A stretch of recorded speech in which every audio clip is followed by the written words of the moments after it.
Palantir Technologies stock, which is listed on the Nasdaq under the ticker symbol PLTR, has been one of the most closely watched names in the market this year. Over just the past week, its share price has surged by more than 18% in only 5 trading sessions. That type of move is impressive on its own, but what is even more striking is the fact that since the very start of January, Palantir shares have climbed by close to 2.5 times. The stock now trades above $185 per share. When a stock makes such a steep and rapid move upward, it is natural for investors to start asking themselves a big question. Should they take their profits and get out, or should they continue holding and risk giving back some of those gains? While no one can predict the exact timing or size of a pullback, we can take a closer look at what has been driving this rally and also examine the potential risks that could slow it down or reverse it. One of the most important points to note is that Palantir has been executing its strategy effectively. In its most recent quarter, revenue growth reached 48% year over year, which is a significant jump from the 27% growth it posted in the same quarter last year. At the same time,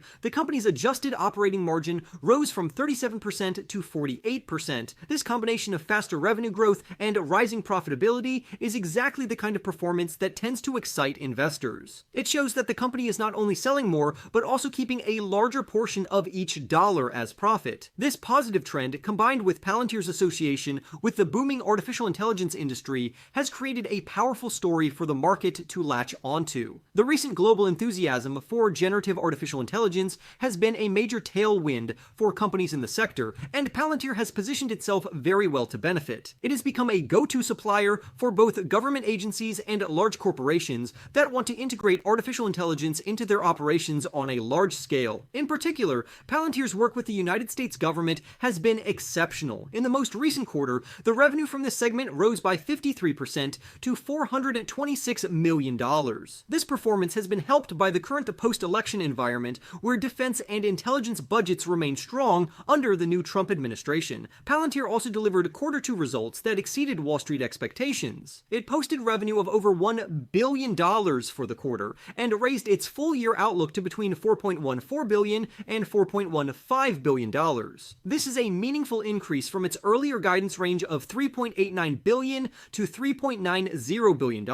Results like these give investors more confidence, especially when they are combined with a raised forecast. It signals that management believes the company's momentum will continue. However, while the growth numbers are undeniably strong, the valuation of Palantir stock has become extremely high. Right now, the shares are trading at about 290 times forward earnings and 105 times estimated revenue for the year. These are very lofty levels, even for a fast-growing company. Analysts expect revenue to increase by about 45% this year, but that still does not fully justify such a high price compared to other companies with similar growth rates. For instance, Figma, which is a design-focused software-as-a-service company that recently went public, is also expected to grow at a rate similar to Palantir's. Yet it trades at only about 35 times forward earnings. Another example is Snowflake, a major player in the cloud data warehousing market. Snowflake trades at roughly 15 times forward revenue and is forecast to grow revenue by about 25% this year. When you compare Palantir's valuation to these peers, it becomes clear that investors are paying a significant premium for Palantir stock. High multiple growth stocks like Palantir are especially vulnerable during times of economic slowdown. When earnings growth slows, these valuations tend to contract very quickly, which can lead to steep declines in the share price. Palantir has already shown that it can experience large swings. In 2022,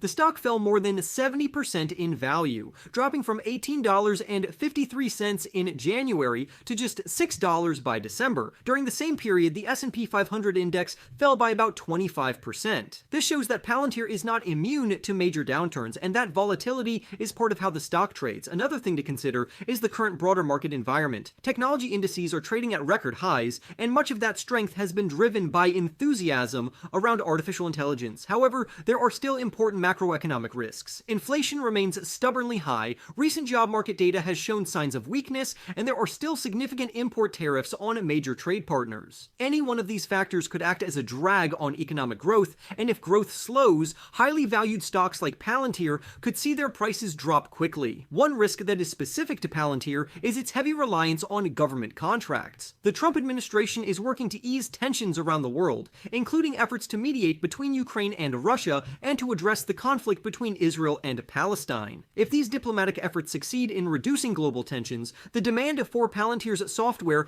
could decline because it is often in greater demand during times of geopolitical instability. Furthermore, government contracts can be unpredictable, budgets can be cut, priorities can change, and competitive bidding can lead to lost contracts. While the government segment does provide stability and scale, it also leaves Palantir exposed to political cycles and changes in spending priorities that are outside the company's control. On the commercial side of its business, Palantir has also been growing, but at a slightly slower pace than the government segment. In the most recent quarter, commercial sales increased by 47% compared to 49% for government contracts. The United States commercial segment has been a standout performer, with revenue nearly doubling, but growth outside the United States has been more muted. This could present a challenge over the long term. One reason for this is that Palantir's Foundry platform is not a simple, inexpensive tool. It comes with a high price tag and requires complex and often costly implementation processes. This makes it less appealing to small and medium-sized businesses. Foundry often requires dedicated teams to deploy and manage, which limits its scalability compared to simpler, ready-made software tools. On top of these challenges, Palantir is facing the possibility of more intense competition from technology giants such as Microsoft. Large players like Microsoft have enormous customer bases and can bundle or cross-sell competing products in ways that make it harder for smaller competitors to win new business. This competitive pressure could limit Palantir's ability to expand its market share in the commercial space over time. Given all of these factors, the decision for investors becomes more about risk management than about making an all-or-nothing choice. Some experienced traders suggest that instead of completely cashing out, investors should take partial profits. By selling enough shares to recover the original amount invested, investors can essentially reduce their risk to zero on the remaining position. This strategy allows them to continue benefiting from any potential future upside while protecting against large losses if the stock price drops. This approach balances caution with opportunity. It ensures that investors lock in some gains while still maintaining a stake in the company's future growth. For a stock as volatile and as richly valued as Palantir, this kind of disciplined strategy can make the difference between enjoying long-term rewards and suffering from a sudden downturn. In short, Palantir Technology stock has been on absolute fire, exploding over 18% in just 1 week and skyrocketing nearly 2.5 times since January. With the company crushing earnings, raising its revenue forecast, and riding the artificial intelligence wave, investors are asking if it is time to take profits. For more stock news updates, remember to press the like button and subscribe. With that being said, I will see you in the next video.